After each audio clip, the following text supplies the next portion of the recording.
Hey everyone, tonight we're venturing into something that will make your worst Monday feel like a spa day.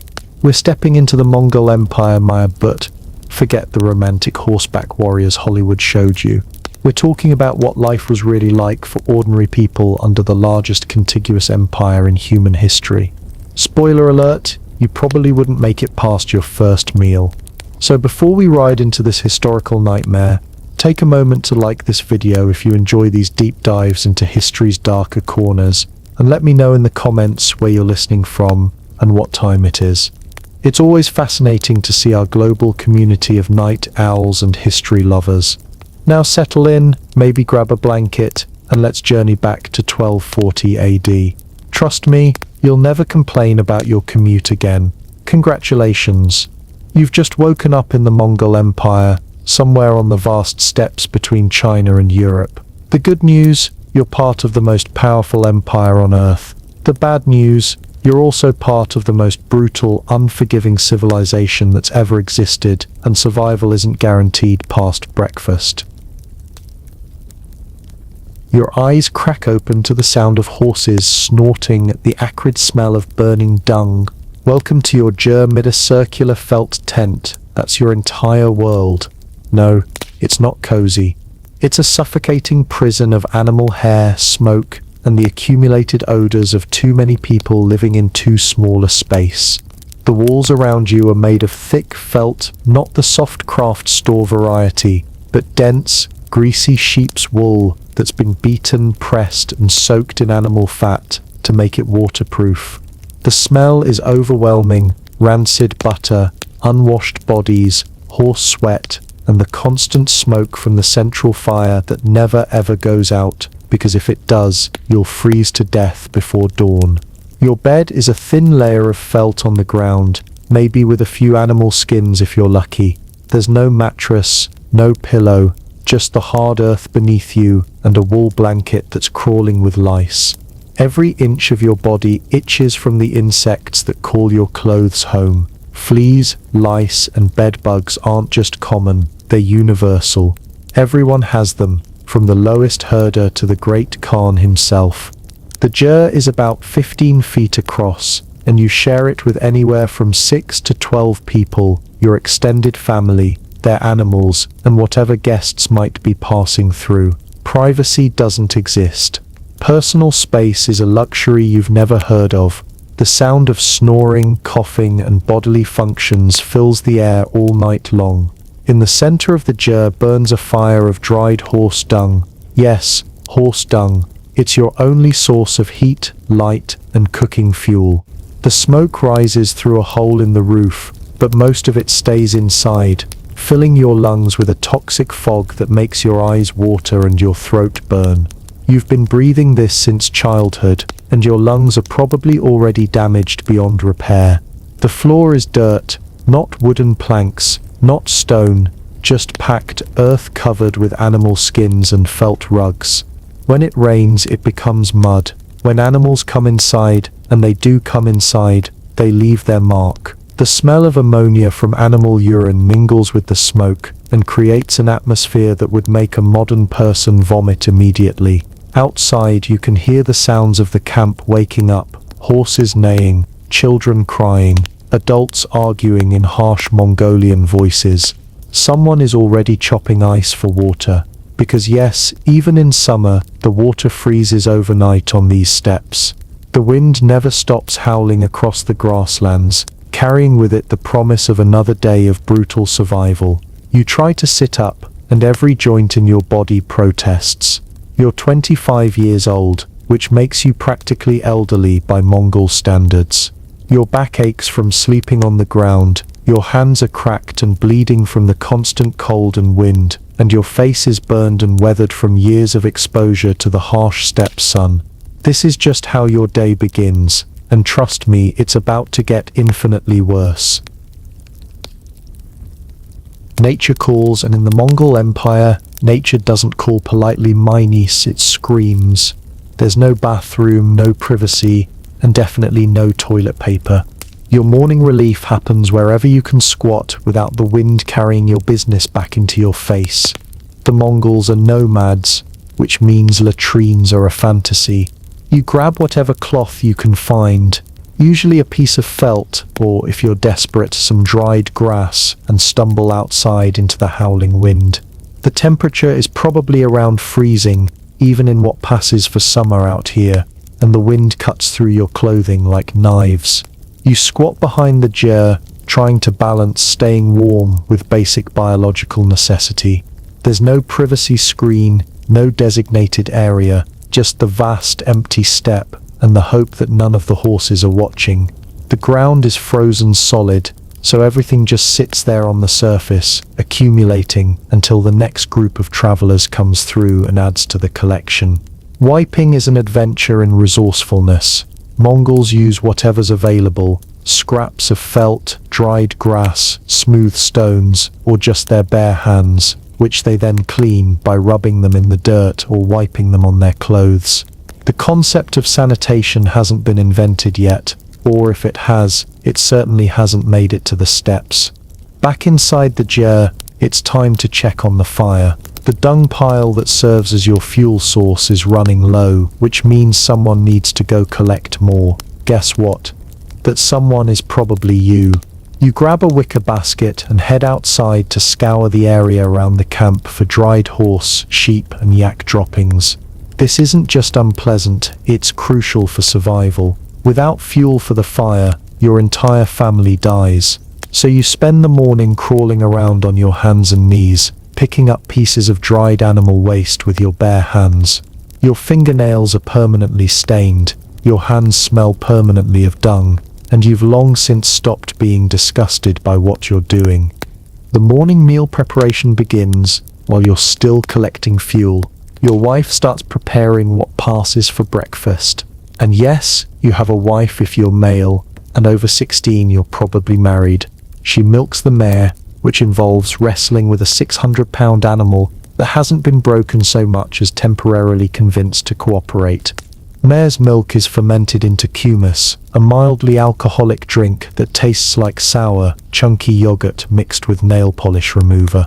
It's your primary source of nutrition, and you'll drink it multiple times a day until you either get used to it or develop a permanent stomachache. Children start drinking kumis as soon as they're weaned, which explains why Mongol children always look slightly queasy. The milking process is dangerous. Mares kick, bite, and generally resent having their udders handled by smelly humans. Getting kicked by a horse is a common cause of death in Mongol camps right after freezing, starvation, and being trampled by herds during stampedes. While the kumis is being prepared, someone else is cutting strips of dried meat, if there is any. Meat is preserved by hanging it in the wind and letting it dry into something resembling leather. You chew on these strips for hours, trying to extract enough nutrition to keep going.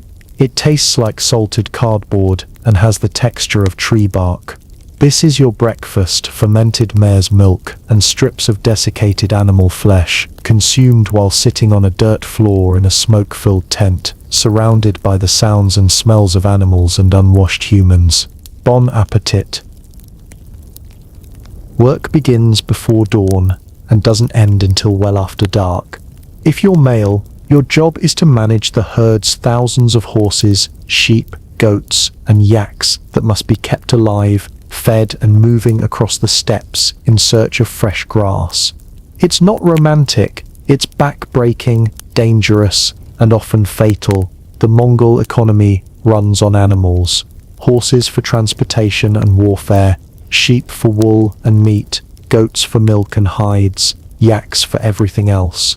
These animals are your entire livelihood, your currency, your food source, and your shelter material, all rolled into one. If the herds die, you die.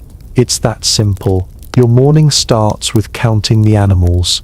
Not because you can count, most Mongols can't read or write, but because you know your animals individually. You can tell by sight if any are missing, injured, or sick. Missing animals mean either predators got them or they wandered off and are now lost on the infinite steppes. Either way, you need to find them or replace them, and both options are dangerous. Herding isn't done on foot. You spend 12 more 14 hours a day on horseback, riding across terrain that would challenge a modern off-road vehicle. The Mongol horse is small, sturdy, and mean. It's about 12 hands high, roughly the size of a large pony, but it can run for hours without stopping, survive on grass and snow, and will kick your teeth in if you're not careful. These horses aren't broken like Western horses. They're more like barely controlled wild animals that tolerate human presence. Falling off isn't just embarrassing, it's potentially deadly. A fall can break bones, knock you unconscious, or leave you stranded miles from camp with no way to call for help. Getting stepped on by your own horse is a common cause of serious injury. The steppes are not empty grassland, they're filled with hazards, sudden cliffs, hidden streams that can bog down animals, wolves, and weather that can change from sunny to deadly blizzard in minutes. You navigate by landmarks, stars, and instinct, because getting lost means death for you and potentially your entire herd. Predators are a constant threat. Wolves hunt in packs and will take down horses, sheep, and humans with equal enthusiasm. Snow leopards attack from ambush. Bears are rare but absolutely deadly when encountered. Your only weapons are a bow, some arrows, and maybe a lance. No backup, no radio, no rescue team, just you, your horse, and whatever courage you can muster. Weather is your biggest enemy. Thunderstorms on the open steppe can electrocute both you and your animals. Hailstorms can beat animals to death and leave you stranded. Sudden temperature drops can freeze your hands to your reins. The famous Sud, a winter storm that covers grass with ice, but can kill thousands of animals in a single night and wipe out your family's entire wealth. If you're female, your work is different, but equally brutal. You're responsible for milking all the animals, mares, ewes, goats, yaks, which means wrestling with increasingly irritated livestock multiple times a day. You process the milk into cheese, dried curds, and kumis. You make felt by beating and pressing wool for hours. You prepare what food there is. You maintain the ger. You raise the children. And you do all of this while pregnant, nursing, or both, because Mongol women are constantly pregnant. Child mortality is astronomical. Most babies die in their first year. Those who survive to age 5 might make it to adulthood, but there are no guarantees. You're expected to produce as many children as possible in the hope that a few will survive to help with the work and support you in old age. By the end of the workday, you're exhausted, windburned, saddle sore, and probably injured in some way. Your hands are cracked and bleeding, your face is burned by sun and wind, and your body aches in places you didn't know existed. And tomorrow, you'll do it all again, if you live that long. You wake up feeling unwell. Maybe it's a fever, maybe it's that persistent cough that's been getting worse. Or maybe your stomach feels like it's being twisted by invisible hands. In the modern world, you'd take some medicine and see a doctor. In the Mongol Empire, you're about to experience medical care that makes medieval European medicine look advanced. Mongol medicine is based on shamanism, superstition, and trial and error remedies that have probably killed more people than they've cured. The basic theory is that illness is caused by evil spirits, imbalanced energies, or violations of taboos. Treatment involves either appeasing the spirits, rebalancing your energy, or punishing you for whatever supernatural crime you've committed. The local shaman is your doctor, priest, and executioner all rolled into one. He, and it's always a he, diagnoses your condition by entering a trance, usually with the help of fermented mare's milk, wild mushrooms, or other psychoactive substances. While high out of his mind, he communes with the spirit world to determine why you're sick and what needs to be done about it. Common diagnoses include being possessed by the ghost of someone you've wronged, having your soul stolen by evil spirits, violating a taboo by touching something sacred, or simply being cursed by an enemy. The treatments are correspondingly primitive and often more dangerous than the original illness. For fever, the shaman might prescribe bloodletting, meeks cutting open your veins and letting you bleed until you pass out. The theory is that the evil spirits will flow out with your blood. The reality is that you become anemic, weak, and often die of blood loss or infection from the dirty cutting tools. For respiratory problems, you might be subjected to spirit cleansing, meeks and suspended over a fire while toxic smoke from burning herbs is blown into your face. This is supposed to drive out the spirits through your lungs. What it actually does is give you severe chemical burns and potentially fatal smoke inhalation. Stomach problems are treated with purgatives made from random plants, animal parts, and bodily fluids. These concoctions are designed to make you vomit and evacuate your bowels violently, theoretically expelling whatever evil has taken residence in your digestive system. Most patients die from dehydration or poisoning from the medicine itself. Broken bones are treated by the shaman dancing around you while chanting and throwing things. Sometimes he'll attempt to set the bone, but without any knowledge of anatomy, antiseptics, or proper splinting techniques. Infection is almost guaranteed, and amputation with crude tools often follows. Most people with serious fractures simply die slowly and in agony. Dental problems are handled with iron tools that haven't been cleaned since they were forged. Teeth are yanked out without anesthesia, often taking chunks of jaw with them. The resulting wounds are packed with whatever's handy, usually dirt, dung, or chewed up plants. Infection and blood poisoning are common outcomes. For serious injuries, arrow wounds, sword cuts, animal attacks, the treatment involves cauterizing the wound with red-hot iron. This is done without any pain relief beyond possibly being knocked unconscious first. The screaming can be heard across the entire camp. Most patients go into shock and die anyway. Childbirth is especially terrifying for women. There's no prenatal care, no understanding of hygiene, and no skilled medical assistance. Women give birth in the surrounded by female relatives who know nothing about anatomy or complications. If something goes wrong, zemenias how things go wrong frequently. Both mother and baby usually die. The infant mortality rate is probably around 50 to 60%. Those who survive birth face constant threats from exposure, malnutrition, disease, and accidents. Children who make it to age 5 are considered lucky. Those who reach adulthood are rare enough to be noteworthy. Pain relief doesn't exist beyond fermented mare's milk, and whatever wild plants might have mild sedative effects. Surgery is butchery performed with crude knives by people who have no idea what they're cutting. Anesthesia is limited to being hit over the head hard enough to lose consciousness. Most medical treatments are actually elaborate rituals designed to appease supernatural forces rather than treat physical ailments. The patient's recovery depends entirely on their natural immune system, their overall health, and pure luck. The shaman gets credit if you live and blames evil spirits if you die.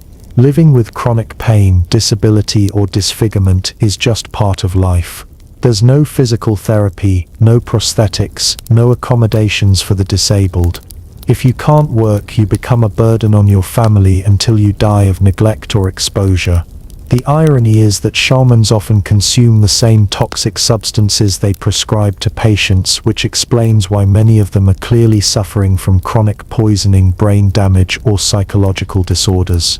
But in a society where survival is barely possible under the best circumstances, even bad medicine is better than no medicine at all. By the time the shaman is finished treating you, you're either dead, dying, or wishing you were dead. And the saddest part, this passes for advanced medical care in the Mongol Empire. Hunger is your constant companion in the Mongol Empire. Not the kind of hunger where you're looking forward to lunch. The kind where your stomach cramps, your hands shake, and you start eyeing the leather straps on your saddle and wondering if they might be edible.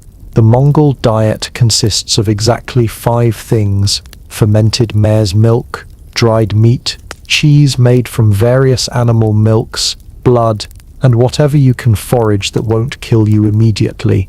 There are no vegetables, no fruits, no grains, no spices, no variety.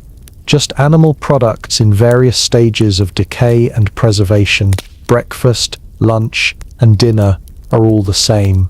Kumis and dried meat. Kumis is fermented mare's milk that's been left to sour and develop alcohol. It tastes like someone mixed buttermilk with vinegar and let it sit in the sun for a week. The alcohol content is just high enough to make you slightly dizzy, but not enough to numb the taste. Making kumis involves milking mares multiple times a day, then storing the milk in leather bags where it ferments naturally. These bags are never cleaned, they just accumulate layers of sour milk residue, bacteria, and whatever else has been living in them. The resulting drink is chunky, often moldy, and occasionally toxic.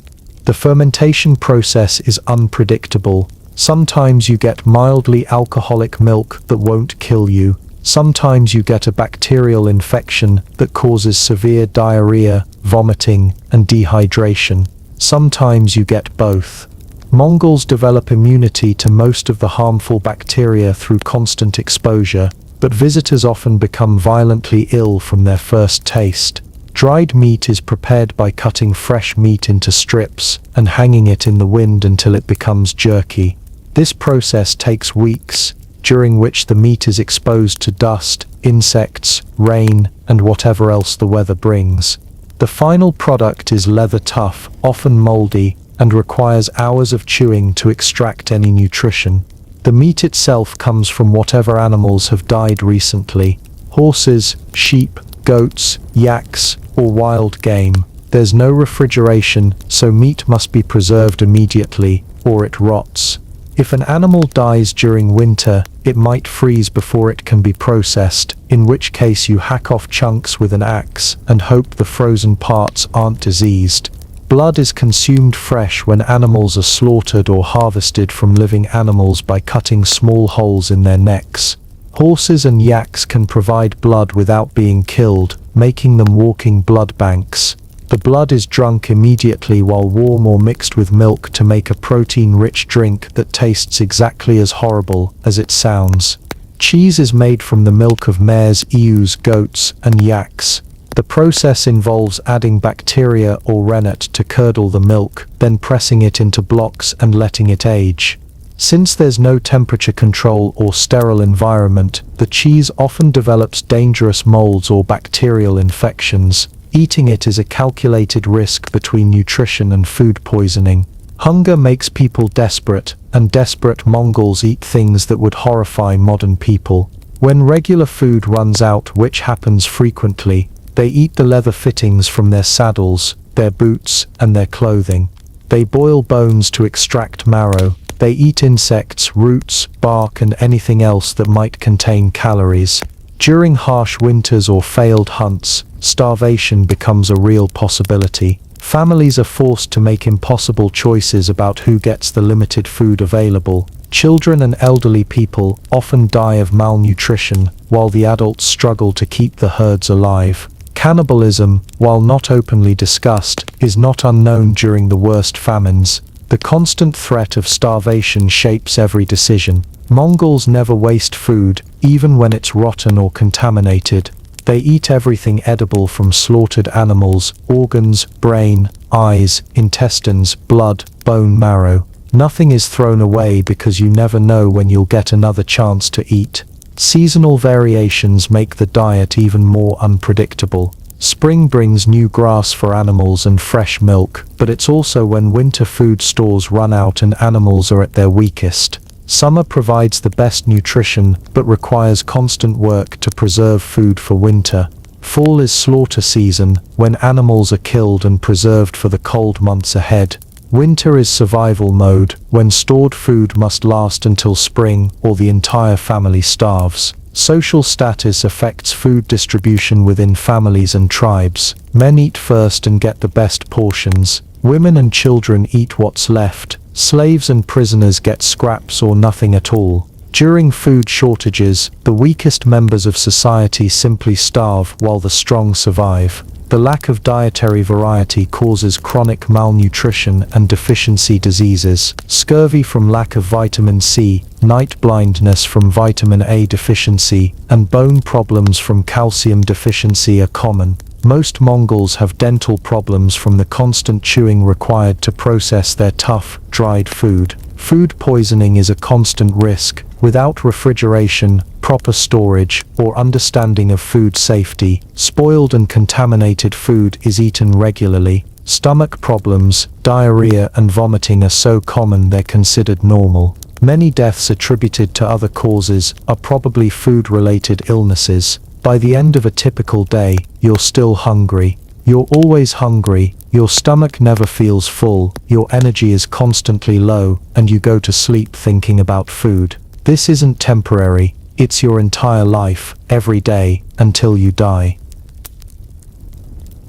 War isn't something that happens to the Mongols, it's something they do as naturally as breathing. If you're male and over 15, you're not just a herder or a craftsman. You're a soldier in the most efficient killing machine the medieval world has ever seen. And that means your life expectancy just dropped to somewhere between very short and you're probably already dead. The Mongol military operates on the principle that everyone fights. There's no separate warrior class, no professional army, no civilians who get to stay home. When the Khan decides to conquer something which is constantly, every able-bodied man drops whatever he's doing and becomes part of a war machine that has literally never lost a major campaign. Your training began when you could barely walk. Mongol children learn to ride horses before they can walk properly. By age 5, you're spending entire days in the saddle, learning to control your mount while shooting arrows at targets. By 10, you're participating in hunts that are really military exercises disguised as food gathering. By 15, you're ready to join the army whether you want to or not. The Mongol bow is a composite weapon made from horn, wood and sinew that can punch arrows through armor at 200 yards. Learning to use it effectively takes years of constant practice until your fingers are permanently deformed from drawing the string and your shoulder muscles are overdeveloped from the constant tension. You're expected to hit moving targets while riding at full gallop in all weather conditions while being shot at in return. When the call comes for a campaign, you have 3 days to prepare. You gather your weapons: bow, arrows, lance, sword and dagger. You pack what little food you can carry. You select your horses. Every Mongol warrior needs at least 4 mounts to rotate during long marches. Then you ride out to join your unit, knowing you might never see your family again. Mongol campaigns cover impossible distances at speeds that seem supernatural to their enemies. The army moves 60 to 80 miles per day across terrain that would challenge modern vehicles. You sleep on the ground, eat whatever you can forage or steal, and push yourself and your horses to the absolute limit of endurance. Stragglers are left behind to die. The psychological warfare begins long before the actual fighting. Mongol armies are preceded by a wave of terror as refugees flee ahead of them, spreading stories of cities burned, populations slaughtered, and entire regions depopulated. This isn't exaggeration, it's deliberate strategy. The Mongols want their enemies to be paralyzed with fear before the first arrow is shot. When you reach an enemy city or army, the Mongols offer terms: exactly once, surrender immediately, and you'll be allowed to live as slaves. Resist and everyone dies. There are no negotiations, no second chances, no mercy. Cities that resist are completely destroyed, their populations killed or enslaved, their buildings burned, their fields salted so nothing will grow. The actual battle is unlike anything Europeans or Chinese have ever experienced. Mongol armies fight as coordinated units using tactics that won't be seen in the West for centuries. You advance in waves, shooting arrows from horseback, retreating before the enemy can engage in close combat, then wheeling around to attack again from a different angle. Your composite bow can penetrate chainmail and most armor at close range. You carry 60 to 100 arrows, and you're expected to use most of them in a single engagement. When you run out of arrows, you switch to your lance for charging attacks, then to your sword for close combat. Fighting continues until either you're dead or everyone who opposes you is dead. There's no middle ground. The famous Mongol feigned retreat is the most terrifying thing an enemy can experience. Your entire army appears to break and flee in panic. The enemy charges after you, thinking they've won. Then when they're stretched out and disorganized, you wheel around and slaughter them. Armies that fell for this tactic were often completely destroyed, with casualty rates of 90% or higher. Siege warfare involves techniques that terrorize defenders into surrender. The Mongols drive captured civilians ahead of their attacks, forcing defenders to kill their own people to defend their walls. They catapult plague victims and severed heads into cities. They divert rivers to flood defenses or cut off water supplies. They build siege engines using captured craftsmen who work under threat of death. After a successful battle, the real horror begins. Prisoners are sorted into useful and useless categories. Craftsmen, engineers, and specialists are enslaved and forced to serve the Mongol war machine. Everyone else is killed, often in elaborate ways designed to terrorize future enemies. Mass executions can take days, with skilled killers working in shifts to process thousands of victims. You participate in this slaughter not because you're naturally cruel, but because refusing orders means your own death and the destruction of your family. The Mongol military operates on collective responsibility. If one member of a unit shows cowardice or disobedience, the entire unit is executed. This creates peer pressure that makes desertion or resistance nearly impossible. The psychological toll of constant warfare and mass killing affects every soldier differently. Some become hardened killers who take pleasure in violence. Others suffer what we'd recognize as PTSD, drinking themselves to death with kumis or becoming withdrawn and paranoid. Most simply accept that extreme violence is normal and necessary for survival. Between campaigns, you don't get to rest and recover. The Mongol Empire is constantly expanding, which means there's always another war, another enemy, another city to destroy. Professional soldiers might campaign for decades without ever returning home for more than a few months at a time. Death in battle is considered honorable, but it's still death. Mongol warriors die from arrows, sword wounds, being trampled by horses, falling from their mounts, infection from untreated wounds, exhaustion, exposure, disease, and sometimes from being accidentally killed by their own comrades in the chaos of battle. If you're wounded seriously enough to be unable to fight, you become a burden on your unit.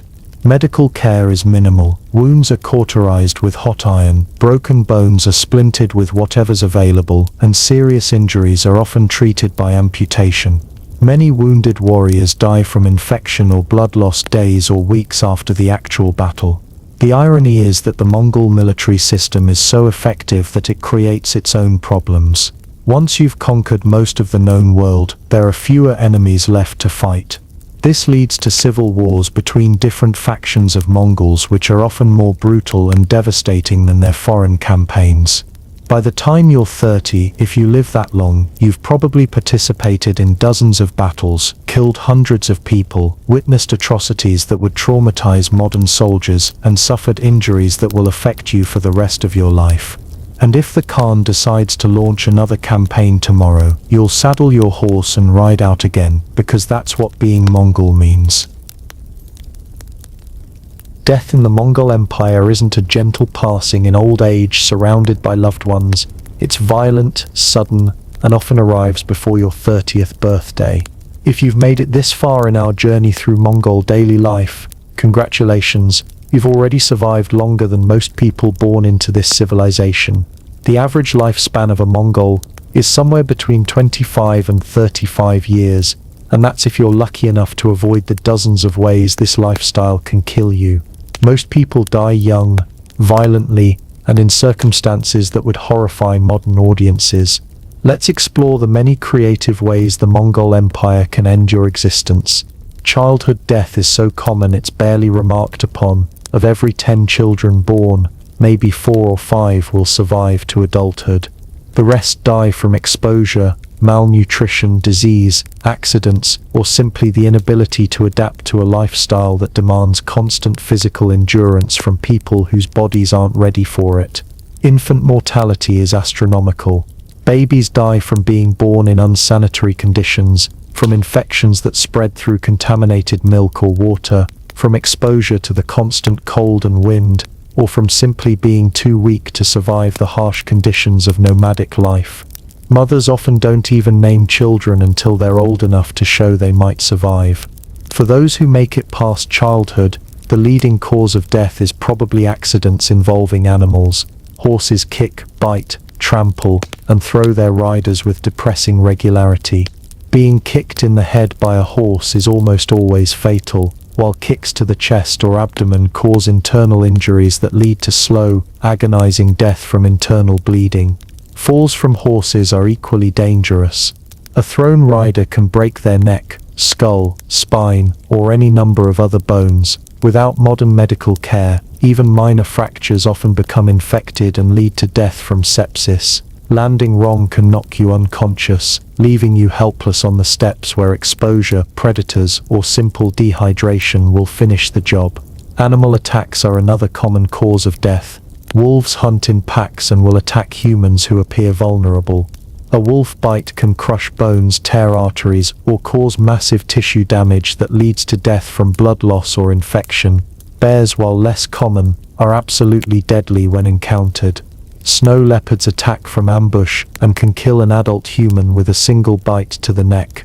Weather kills more Mongols than enemy armies. Sudden blizzards can drop temperatures to lethal levels in minutes. Getting caught in a storm without shelter means death from hypothermia within hours. Your body temperature drops, you become confused and disoriented, then you simply lie down in the snow and never get up again. The famous aboard, a winter storm that covers grass with ice, doesn't just kill animals, it kills the people who depend on those animals. When your entire herd freezes to death in a single night, you face starvation. Families caught in Zud conditions often resort to burning their furniture, their clothes, and finally their shelter materials to stay warm. When the fuel runs out, they freeze to death inside their own jars. Summer brings different but equally deadly weather. Lightning strikes are common on the open steppes, where you and your horse are often the tallest objects for miles around. Being struck by lightning while on horseback usually kills both rider and mount instantly. Thunderstorms also bring flash floods that can sweep away entire camps and drown anyone caught in low-lying areas. Hailstorms can beat people and animals to death. Hailstones the size of eggs or larger fall at high velocity, capable of fracturing skulls, breaking bones, and causing massive bruising that leads to internal bleeding. Taking shelter isn't always possible on the open steppes, so you endure the beating and hope you survive it. Disease spreads rapidly through Mongol camps because of the close living conditions and poor sanitation. Plague, typhus, smallpox and other infectious diseases can wipe out entire tribes in weeks. With no understanding of contagion or quarantine, sick people continue living in close contact with healthy ones until everyone is infected. Respiratory diseases are particularly deadly because of the constant smoke inhalation from dung fires. Your lungs are constantly irritated and damaged, making you vulnerable to pneumonia, tuberculosis and other infections. The combination of poor air quality, malnutrition and exposure to harsh weather creates perfect conditions for respiratory failure. Gastrointestinal diseases from contaminated food and water cause severe dehydration and death. Dysentery, cholera, and food poisoning are common killers. When you're already malnourished and dehydrated from the normal hardships of nomadic life, even mild stomach illnesses can become fatal. Warfare, as we've discussed, is a major cause of death for men. But it's not just the immediate danger of being killed in battle. War wounds often become infected, leading to sepsis and death weeks or months after the actual fighting. Amputation with crude tools often kills through shock or blood loss. Even minor cuts can become infected and prove fatal without proper medical care. Violence within Mongol society is also surprisingly common. Disputes over animals, territory, women or honor frequently escalate to deadly violence. The Mongol legal code prescribes death for many offenses and executions are carried out swiftly and brutally. Being accused of theft, adultery, cowardice or disrespecting authority can result in immediate execution. Childbirth remains one of the most dangerous experiences a woman can face. Without prenatal care, sterile conditions or skilled medical assistance, complications during labor often prove fatal. hemorrhaging, infection, obstructed labor, and other problems that modern medicine handles routinely were death sentences in the Mongol Empire. Suicide, while not openly discussed, is probably more common than records suggest. The combination of constant physical pain, psychological trauma from warfare, loss of family members, and the relentless hardship of daily life drives some people to take their own lives. Methods include hanging, drowning, deliberate exposure to lethal weather, or simply refusing to eat until death occurs. Accidental poisoning happens frequently because Mongols consume whatever they can find during food shortages. Eating the wrong plants, spoiled meat, or contaminated water can cause death from toxins. Some mushrooms and plants common on the steppes are deadly, but hungry people often take the risk rather than starve. Old age, when it occurs, is rarely peaceful. Elderly Mongols who can no longer contribute to the tribe's survival often die from neglect or exposure. There are no retirement homes, no social safety nets, no accommodation for the infirm. When you become too old or sick to work, you become a burden that the tribe may not be able to afford. The disposal of bodies varies depending on circumstances. Traditional Mongol burial involves placing the corpse on a hilltop and letting scavengers consume it, a practice called sky burial. This is considered spiritually appropriate because it returns the body to nature and feeds the animals. However, during winter when the ground is frozen solid, bodies are often simply left where they die until spring. During warfare or epidemics, mass graves are common. Bodies are buried in large pits with minimal ceremony because there's no time or energy for individual burials. Sometimes corpses are burned, especially if disease is suspected, though this requires precious fuel that might be needed for survival. The psychological impact of constant death affects everyone in Mongol society. Losing family members, friends and children to violence, disease or accidents is so common that emotional numbness becomes a survival mechanism. People learn not to form deep attachments because death can separate them at any moment. Grief is a luxury that nomadic life rarely allows. When someone dies, there's usually no time for extended mourning because survival demands immediate attention to practical matters. Who will do the dead person's work? How will their animals be cared for? What happens to their possessions? These questions must be answered quickly, or more people may die. The Mongol attitude toward death is fatalistic. Death is seen as natural and inevitable, not something to be fought or feared excessively. This acceptance helps people function in an environment where mortality rates are extraordinarily high, but it also creates a culture where human life is viewed as expendable. By the time you reach middle age in the Mongol Empire, if you reach middle age, you've probably witnessed hundreds of deaths and narrowly escaped death yourself dozens of times. You've lost family members, friends and comrades to violence, disease, accidents and exposure. You've participated in killing others during warfare or executions. Death isn't an abstract concept, it's your constant companion. The irony is that despite all these dangers, Mongol society produces some of the toughest, most resilient people in human history. Those who survive the constant threats become extraordinarily hardy and adaptable. But for every survivor, there are multiple casualties who didn't make it past childhood, adolescence or young adulthood. Living in the Mongol Empire means accepting that death can come at any moment, in any form, for any reason or no reason at all. It's a level of existential uncertainty that modern people would find absolutely unbearable. And yet, somehow, the Mongols not only survived but thrived enough to build the largest contiguous empire in human history. So far we've been exploring life as a Mongol nomad on the steppes. But what if you're not Mongol? What if you're a Chinese farmer, a Persian merchant, a Russian craftsman, or a European scholar living in one of the many cities the Mongols have conquered? Congratulations, your life just became even more terrifying than that of the nomads who conquered you.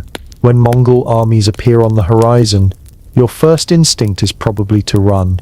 This is actually not a bad plan, because what's about to happen to your city depends entirely on whether you resist or surrender, and the Mongols are very clear about the consequences of each choice. If your city surrenders immediately when the Mongols arrive, you might survive. Might is the key word here, because Mongol mercy is limited and conditional. Surrendering means accepting complete subjugation. Your walls will be dismantled, your weapons confiscated, your government dissolved, and your population reorganized according to Mongol administrative needs. The Mongols will conduct a census to determine what skills and resources your city possesses.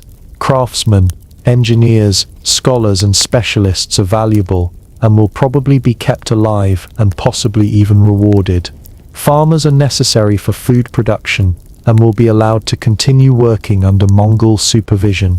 Merchants can be useful for trade networks and may be permitted to operate under strict regulations. But if you're part of the ruling class, a military officer, a religious leader who might inspire resistance, or simply someone the Mongols consider useless, your survival prospects dim considerably. The conquered elite are often executed to prevent future rebellions. Anyone who might provide leadership against Mongol rule is eliminated as a matter of policy. If your city resists Might, resistance can be as simple as failing to surrender fast enough. The consequences are absolutely horrific. The Mongols practice what modern military theorists would call exemplary destruction. They don't just conquer resistant cities, they obliterate them so thoroughly that the survivors spend generations telling stories meant to terrify future enemies into immediate submission. The siege begins with psychological warfare. The Mongols drive captured civilians from surrounding areas ahead of their assault, forcing defenders to kill their own people to defend their walls. Catapults hurl severed heads, disease-infected corpses, and captured prisoners into the city to demoralize the defenders and spread panic. Mongol siege engineers, many of them captured Chinese or Persian specialists working under threat of death, construct siege engines that can breach walls thought to be impregnable. They divert rivers to flood defenses or cut off water supplies. They build massive earthwork ramps to carry their assault forces over city walls. They tunnel under fortifications to collapse them. When the walls are finally breached, the real horror begins. The Mongols pour into the city like a human tsunami, killing everything in their path. This isn't random violence, it's organized slaughter designed to send a message to future enemies. Different units are assigned specific tasks. Some kill civilians, others loot valuables, others burn buildings, others round up survivors for processing. The systematic nature of the killing is what makes it so terrifying. The Mongols don't just rampage through the city in uncontrolled rage. They methodically work through neighborhoods, building by building, room by room, ensuring that no one escapes. They have techniques for quickly identifying and executing large numbers of people with minimal waste of time or effort. Mass executions are conducted with industrial efficiency. Prisoners are forced to lie down in rows while killers work their way down the lines, cutting throats or crushing skulls with clubs. The Mongols have learned that beheading is too slow and messy, while throat cutting is quick, relatively quiet, and requires minimal cleanup. Professional executioners can process hundreds of victims per hour. Children aren't spared. Mongol military doctrine considers children to be future enemies who might grow up seeking revenge. They're killed along with their parents, often in front of each other to maximize the psychological trauma for any survivors. The Mongols understand that mercy shown to children today creates military problems tomorrow. Buildings are burned not just for destruction but to eliminate evidence and prevent the spread of disease from rotting corpses. The fires also serve as signals visible from great distances, advertising Mongol power to other cities that might be considering resistance. Smoke columns can be seen for dozens of miles, carrying their message of destruction across the landscape. The lucky ones die quickly. Others are kept alive for various purposes that make death seem preferable. Skilled craftsmen are enslaved and forced to work for their conquerors. Women are distributed among Mongol soldiers as concubines or slaves. Some prisoners are kept alive specifically to be tortured publicly as entertainment and as warnings to future enemies. After the slaughter is complete, the Mongols often engage in what historians call urban archaeology, the systematic demolition of the city's infrastructure. They tear down walls, fill in wells, destroy irrigation systems and level buildings. The goal is to ensure that the city can never again serve as a center of resistance. The psychological impact of Mongol conquest extends far beyond the immediate victims. Refugees fleeing destroyed cities spread terror throughout surrounding regions. Stories of Mongol brutality become exaggerated in the telling, creating a wave of panic that often causes cities to surrender without fighting rather than risk similar destruction. For those who survive the initial conquest, life under Mongol rule is a constant exercise in staying useful and invisible. The Mongols rule through fear and the constant threat of exemplary punishment. Any sign of resistance, rebellion or even dissatisfaction can result in collective punishment where entire communities are destroyed to make an example. The Mongol administrative system is designed to prevent organized resistance.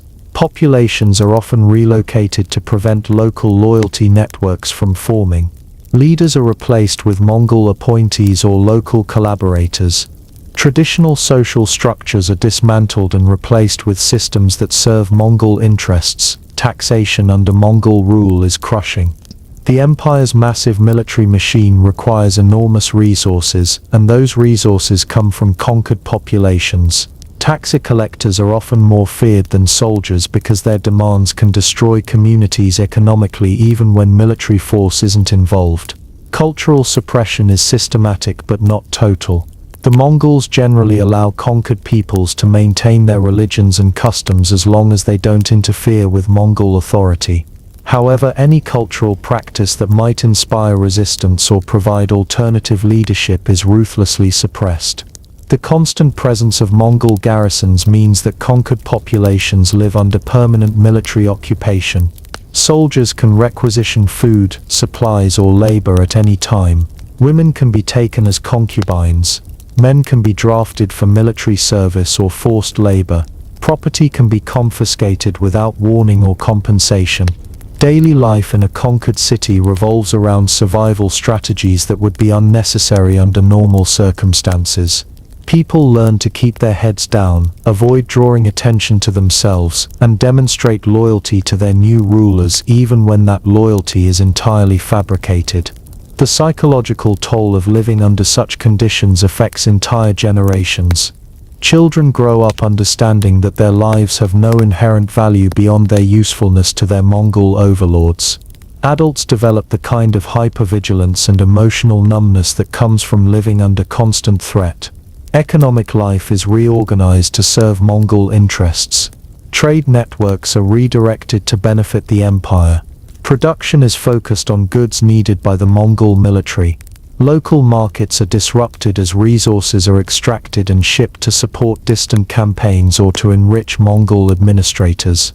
The irony is that some conquered cities actually prosper under Mongol rule, especially those that surrender quickly and prove useful to the empire. The Mongols can be pragmatic rulers when it serves their interests. But this prosperity comes at the cost of complete political submission and the constant awareness that your continued existence depends entirely on Mongol goodwill. For a conquered person, the Mongol Empire represents the complete loss of agency over your own life. You exist at the sufferance of people who view you as either useful or expendable, with no middle ground. Your survival depends on making yourself indispensable while remaining politically invisible. A balance that few people can maintain indefinitely.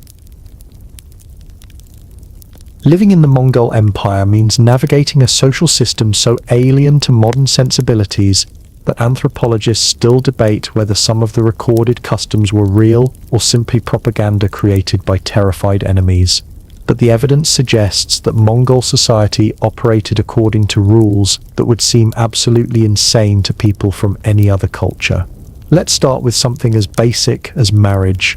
In most societies, marriage involves two people choosing each other, or at least their families arranging a union between willing participants. Not so for the Mongols. Marriage is a property transaction, a political alliance, and often a form of conquest all rolled into one.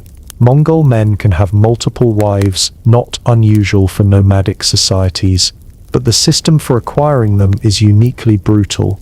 Wives can be purchased, captured in raids, awarded as prizes for military service, or simply taken by force from weaker tribes. The consent of the woman involved is not just irrelevant, it's not even considered as a factor. Bride kidnapping is not only legal but actively encouraged as a way for young men to prove their worth. A man who can successfully abduct a woman from another tribe demonstrates the raiding skills, horsemanship, and violence that Mongol society values. The woman's family might pursue the kidnappers, leading to running battles across the steppes that can last for days. Once captured, a woman becomes the property of her captor and his family. She has no right to refuse marriage, no right to return to her original family, and no legal standing to resist her new situation. Her children will belong to her captor's clan, regardless of how she feels about the matter. But here's where it gets really strange. Once a woman is incorporated into a Mongol household, she often gains significant authority and respect. Mongol wives control the domestic sphere completely, manage household resources, and often make important economic decisions. Some become powerful political figures who influence tribal policy. The contrast between violent acquisition and subsequent respect is one of the most contradictory aspects of Mongol culture. The position of women in Mongol society is paradoxical in ways that confuse modern observers. On one hand, women are treated as property to be captured, traded, and owned. On the other hand, they enjoy freedoms and authority that women in more civilized societies couldn't imagine. Mongol women can own property, make business decisions, and even rule tribes if their husbands die and their sons are too young to lead. They're not secluded or hidden away, like women in many agricultural societies. They work alongside men, fight when necessary, and express their opinions freely within their households. Some of the most powerful figures in Mongol history were women. Regent mothers ruled vast territories during their sons' minorities. Queens influenced policy and commanded armies. Female shamans wielded significant spiritual authority, but all of this power existed within a system that still treated women as fundamentally owned by men. Marriage ceremonies themselves are elaborate affairs that can last for days and involve the entire tribe. But they're not celebrations of love or commitment, they're demonstrations of wealth, political alliances, and military strength. The bride's family is expected to provide a dowry that often includes hundreds of animals, weapons, and household goods. The groom's family responds with a bride price that represents their assessment of the woman's value as a worker, breeder, and political asset. These negotiations can become complex diplomatic affairs involving multiple families and tribal leaders. Sometimes they break down into open warfare when the parties can't agree on terms. Divorce is possible but heavily regulated by tribal custom and Mongol law. A man can divorce his wife relatively easily, especially if she fails to produce children or proves economically unproductive. A woman's options for divorce are much more limited, and usually require proving that her husband has violated specific tribal customs. Children in Mongol society are not coddled or protected in ways that modern parents would recognize. From early childhood, they're expected to contribute to family survival and demonstrate the toughness that nomadic life requires.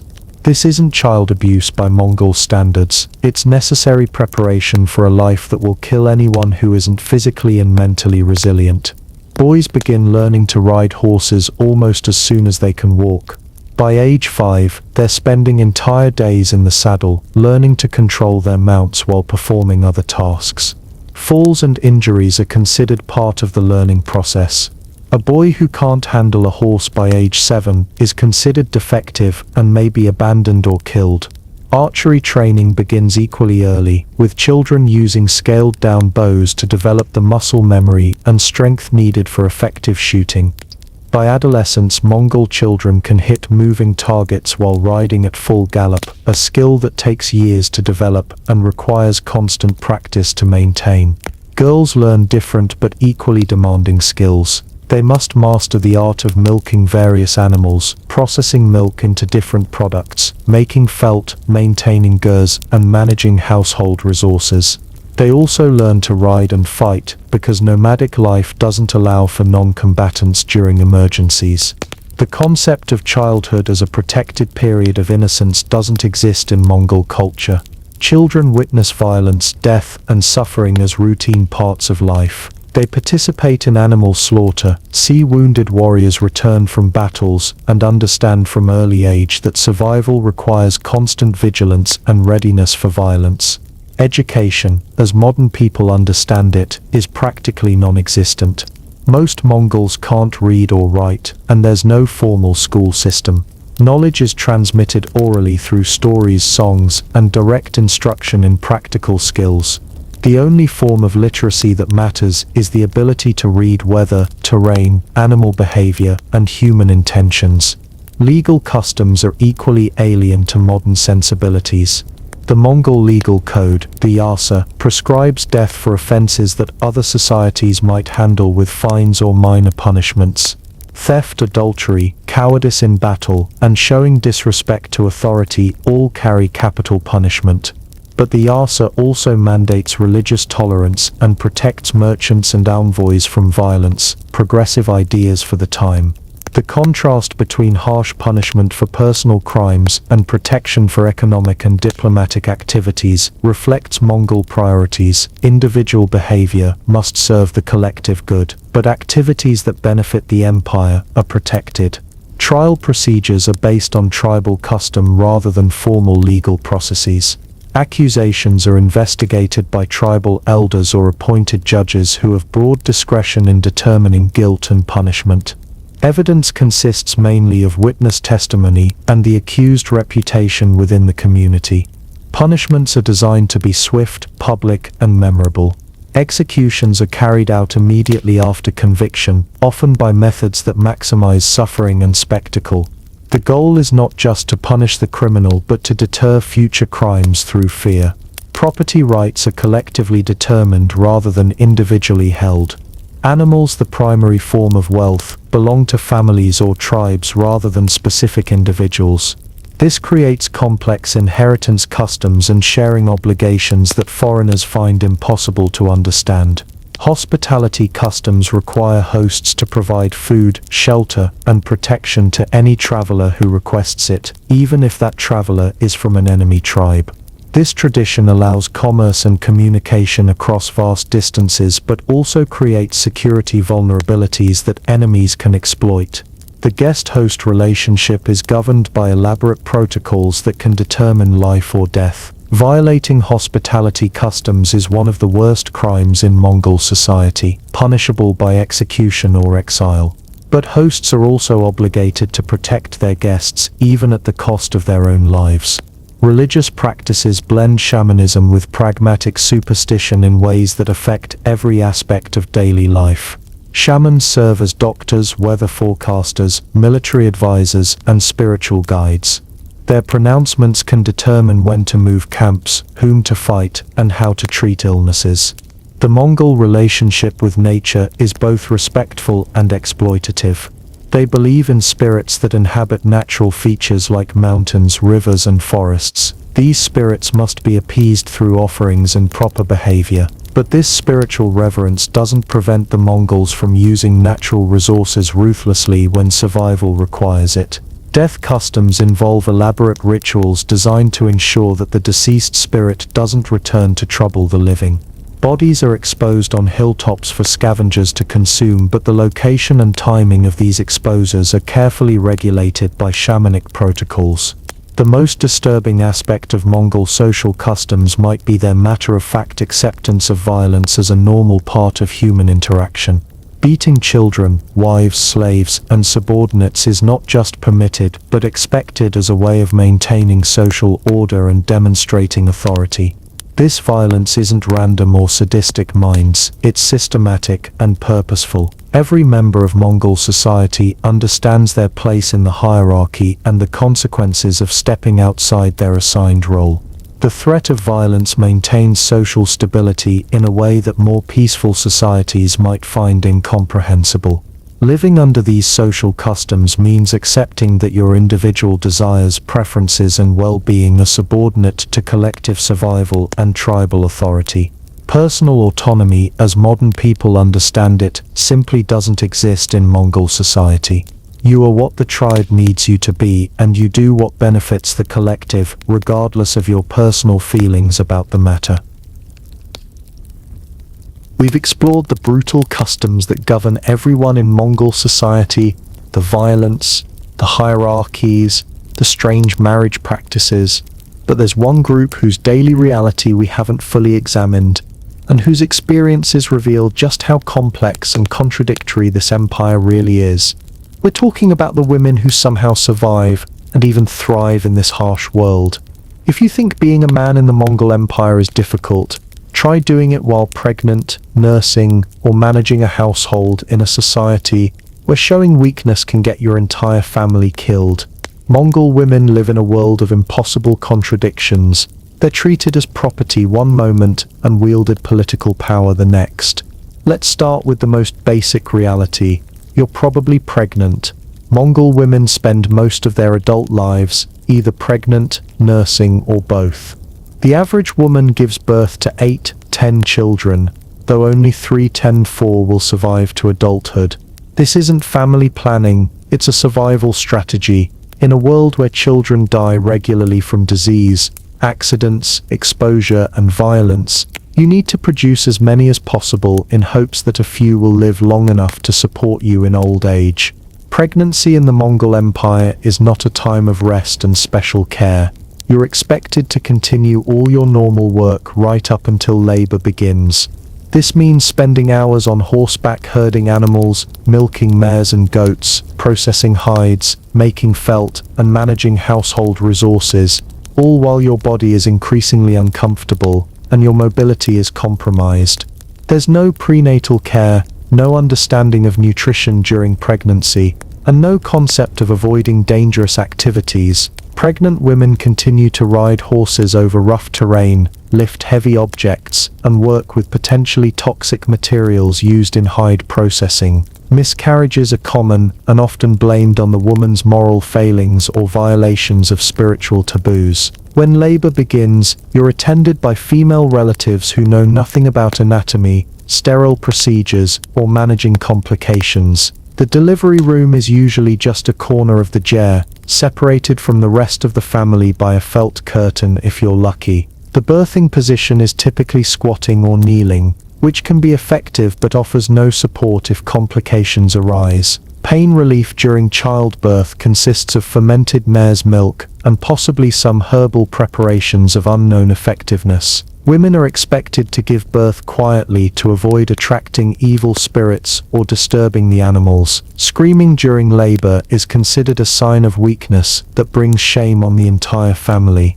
Complications during childbirth are often fatal for both mother and child. Breech presentations, umbilical cord problems, hemorrhaging, and infections kill women regularly. There's no understanding of the need for sterile conditions, so infections are common and usually deadly. Many women die from childbirth-related complications days or weeks after seemingly successful deliveries. If you survive childbirth, the challenges have only begun. Newborn care in the Mongol Empire means keeping a baby alive in conditions that would horrify modern parents. The chair is filled with smoke, the temperature fluctuates wildly, and there are no cribs, diapers, or baby formula. Infants sleep with their mothers and are exposed to all the same environmental hazards that threaten adults. Breastfeeding is essential because there are no safe alternatives to mother's milk. But malnutrition often affects milk production, and stressed, overworked mothers may not produce enough milk to keep their babies healthy.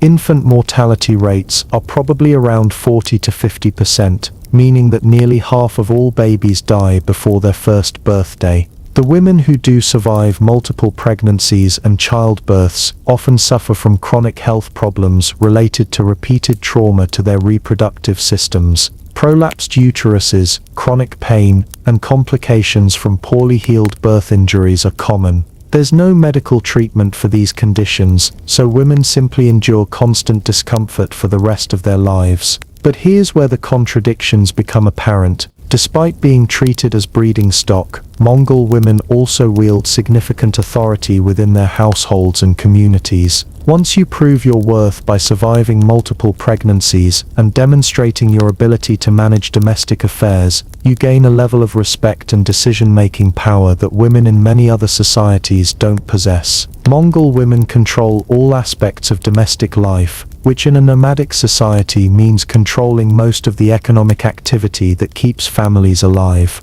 You manage the herd's milk production, processing it into kumis, cheese and dried curds that form the foundation of the family diet. You oversee the making of felt, which is used for everything from jar walls to clothing to blankets. The felt making process is entirely controlled by women and requires considerable skill and experience. You must select the right wool, clean it properly, lay it out in the correct patterns, and then spend hours beating and pressing it until the fibers mesh together into waterproof material. The quality of your felt can mean the difference between a warm, dry shelter and a cold, wet death trap during winter storms. Hide processing is another crucial skill that's entirely in women's hands. When animals are slaughtered, you're responsible for treating the hides to prevent rot and turn them into leather for clothing, containers and equipment. This involves scraping away fat and flesh, treating the hide with various substances including urine and animal brains, and then working the leather until it becomes soft and pliable. These domestic responsibilities give you significant economic power within the family structure.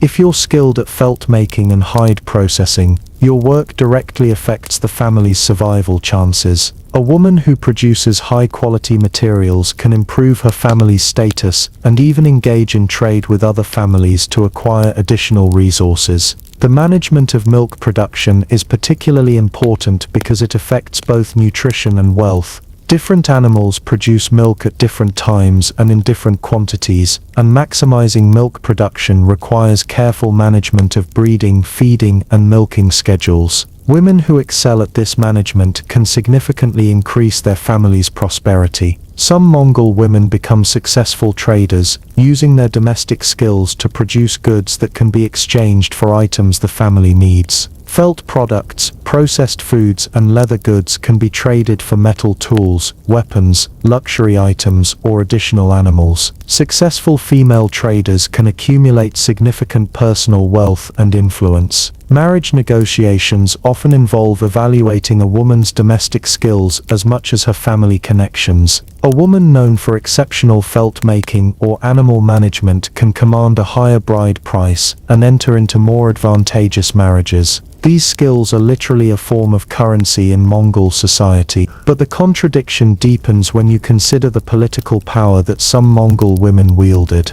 While most women focused on domestic management, some rose to become tribal leaders, military commanders, and even regents who ruled vast territories. These women navigated the brutal world of Mongol politics and emerged as forces to be reckoned with. Sorghutani Beki, the mother of Monkey Khan and Kublai Khan, was one of the most influential political figures in Mongol history. She managed to place two of her sons on the throne of the empire, and was renowned for her political acumen and administrative skills. Her influence extended across the entire empire and affected policy decisions that shaped the course of world history. Turigane Khatun served as regent of the Mongol Empire for 5 years after her husband Ogadai Khan's death. During her regency, she managed the vast administrative apparatus of the empire, conducted diplomatic relations with foreign powers, and oversaw military campaigns. Her rule was crucial for maintaining stability during a difficult transition period. These powerful women didn't achieve their positions through military conquest like male leaders. Instead, they used intelligence, political cunning, and their understanding of Mongol social dynamics to accumulate influence and power. They had to be twice as smart and 3 times as ruthless as their male counterparts to succeed in a system that nominally excluded them from formal authority. Even ordinary women could wield significant influence within their tribes through their roles as advisors to their husbands and sons. Mongol culture respected the wisdom that came from surviving multiple decades of nomadic life, and older women who had proven their competence often became informal leaders whose opinions carried considerable weight in tribal decisions. Religious authority was another avenue through which women could gain power and influence. Female shamans were common in Mongol society, and often wielded considerable spiritual authority. These women claimed direct communication with the spirit world, and could influence major decisions through their prophecies and spiritual guidance. But all of this potential for influence and power came at an enormous personal cost. The women who rose to positions of authority had to survive everything we've described. Multiple pregnancies in harsh conditions, constant work, exposure to violence, and the ever-present threat of death from disease, accidents, or warfare. The seasonal cycles of nomadic life created different challenges and opportunities for women throughout the year. Spring brought the birthing season for animals, which meant intensive work managing newborn livestock, while also dealing with your own reproductive responsibilities. Summer required constant work processing milk, making felt, and preparing for winter. Fall involved slaughter season, and the enormous task of preserving meat and hides for the cold months ahead. Winter was survival mode, when stored resources had to last until spring returned. Women were responsible for managing these resources carefully, rationing food and fuel to ensure the family's survival. Poor management during winter preparation could doom the entire family to starvation or freezing. The clothing that Mongol women wore reflected both their practical needs and their social status. Basic garments were made from felt and leather, designed for warmth and durability rather than comfort or appearance. Wealthy women might have clothing decorated with metal ornaments, silk trim, or other luxury materials, but even the finest Mongol clothing was primarily functional. Women's clothing had to accommodate the demands of constant physical labor, while also providing protection from harsh weather conditions. Garments were layered for warmth and designed to allow freedom of movement for the various tasks that filled every day. There was no concept of fashion for its own sake. Every element of clothing served a practical purpose. The hair and grooming practices of Mongol women were similarly practical. Hair was typically braided or arranged in styles that kept it out of the way during work. There were no cosmetics, perfumes, or beauty treatments beyond basic cleanliness when water was available for washing. Personal hygiene was challenging for everyone in Mongol society, but women faced additional difficulties related to menstruation and childbirth. There were no sanitary products, privacy for dealing with bodily functions, or understanding of the health implications of poor hygiene. Women simply managed these biological realities as best they could with whatever materials were available. The psychological resilience required to survive as a woman in Mongol society was extraordinary. You had to accept the loss of multiple children as normal, endure constant physical discomfort and danger, and maintain your effectiveness as a worker and manager while dealing with the emotional trauma of living in such a harsh environment. Many women probably suffered from what we would now recognize as depression, anxiety, and post-traumatic stress disorder. But there was no understanding of mental health or treatment for psychological problems. Women were expected to function normally regardless of their emotional state, and showing weakness could jeopardize their family's survival. The support networks among women were crucial for psychological survival. Female relatives and friends provided emotional support, practical assistance during crises, and shared knowledge about managing the challenges of nomadic life. These relationships were often the only source of comfort and understanding in an otherwise brutal existence. The irony of women's lives in the Mongol Empire is that they simultaneously experienced extreme oppression and remarkable freedom. They were treated as property in marriage transactions but wielded significant economic power within their households. They were expected to be subservient to men but could rise to positions of political authority. They were valued primarily for their reproductive capacity, but also respected for their practical skills and wisdom. This contradiction reflects the complex realities of a society where survival was always uncertain and everyone's contributions were potentially valuable. Women who proved their competence and resilience could transcend the nominal limitations placed on them, but they had to pay an enormous physical and emotional price for any power or influence they achieved. Living as a woman in the Mongol Empire meant accepting that your life would be defined by constant work, frequent pregnancy, and the ever-present possibility of death from childbirth, disease, or violence. But it also meant the possibility of wielding real power and influence if you were skilled enough, tough enough, and lucky enough to survive long enough to prove your worth. The women who thrived in this system were among the toughest, most resilient people in human history. They had to be competent warriors, skilled craftspeople, astute politicians, and successful managers, all while fulfilling the biological functions that kept Mongol society reproducing itself. Their achievements were remarkable, but they came at a cost that modern people would find absolutely unacceptable. As we move forward to examine how the Mongol economy actually functioned, remember that much of the wealth and productivity of the empire depended on the unpaid, unrecognized labor of women, who somehow managed to keep families and communities functioning despite impossible odds. The hidden foundation of the world's largest empire was built on the backs of women who history barely remembers, but whose daily struggles and achievements made everything else possible. The Mongol Empire operates on an economic system so fundamentally different from modern capitalism that economists still struggle to categorize it properly. There's no stock market, no banks, no paper money, no credit cards, and no concept of employment as we understand it. Instead, there's an intricate web of obligations, tribute, and barter that determines whether you eat or starve. Wealth in the Mongol Empire means animals, not land, not buildings, not gold or silver, animals. Horses, sheep, goats, yaks, and camels are your currency, your savings account, your insurance policy, and your primary source of food, clothing, and shelter.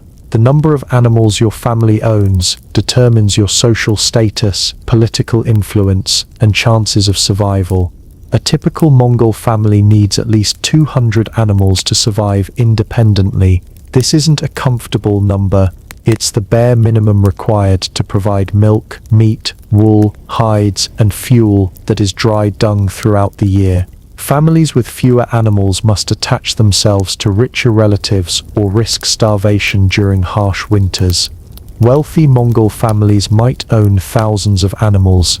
These vast herds represent not just economic power but political influence and military capability. Large herds require many herders, creating networks of dependence and loyalty. Wealthy families can afford to outfit warriors with horses and weapons, making them powerful military leaders. But animal-based wealth is incredibly volatile. A single harsh winter, disease outbreak, or wolf attack can destroy a family's entire fortune overnight. The famous Zood minus winter storms that cover grass with ice can kill thousands of animals in a few days, reducing wealthy families to poverty instantly. Managing herds requires constant attention and expertise that takes generations to develop. You must know which pastures to use in different seasons, how to predict weather patterns, which animals are likely to survive harsh conditions, and how to protect herds from predators and thieves. Different animals serve different economic functions. Horses are the most valuable because they're essential for herding, warfare, and transportation. A good war horse might be worth 100 sheep. Miners provide milk for kumis production and can be bred to produce more horses. Geldings are used for riding and pack transport. Sheep provide wool for felt making, milk for cheese production, and meat for food.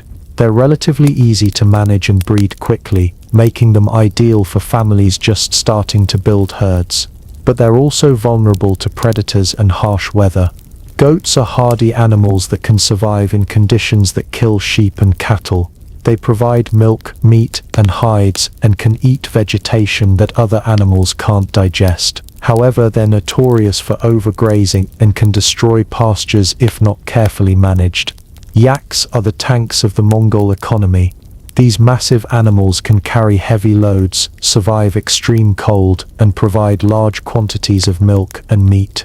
but they require specific high-altitude environments and can't be used everywhere in the empire.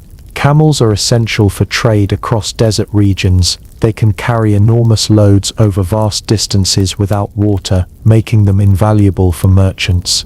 But they're expensive to maintain and require specialized knowledge to manage effectively. The milk economy is particularly complex. Different animals produce different types of milk at different times of year. Minus milk is processed into kumis, the fermented alcoholic drink that's central to Mongol culture. Sheep and goat milk is made into cheese and dried curds that can be stored for winter. Yak milk is rich and nutritious, but available only in certain regions. Processing milk requires specialized knowledge and equipment. Women spend hours daily milking animals, processing the milk into various products, and managing the fermentation and storage processes.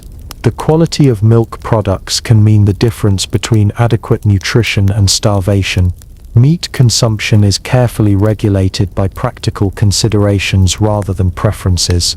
Animals are slaughtered only when necessary. Meat for major celebrations, when an animal is injured or sick, or when preservation conditions are optimal.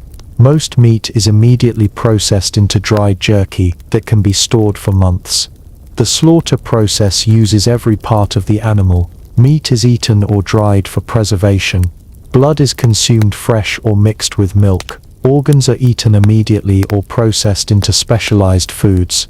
Bones are cracked for marrow, then ground up for various uses. Hides become leather for clothing, containers, and shelter materials. Hide processing is a crucial economic activity that primarily involves women. Raw hides must be cleaned, scraped, treated with various substances to prevent rot, and processed into leather or felt. This work is physically demanding, time-consuming, and requires considerable skill to produce quality materials. Felt making is perhaps the most important manufacturing activity in Mongol society. Felt is used for ger walls, clothing, blankets, saddle pads, and dozens of other essential items. The process involves cleaning wool, laying it out in layers, wetting it, and then beating and pressing it until the fibers mesh together into a dense waterproof material. Trade with sedentary civilizations brings goods that nomads can't produce themselves: metal tools, weapons, luxury items, grains, and manufactured goods. But this trade is always risky because it requires traveling vast distances through dangerous territory while carrying valuable cargo.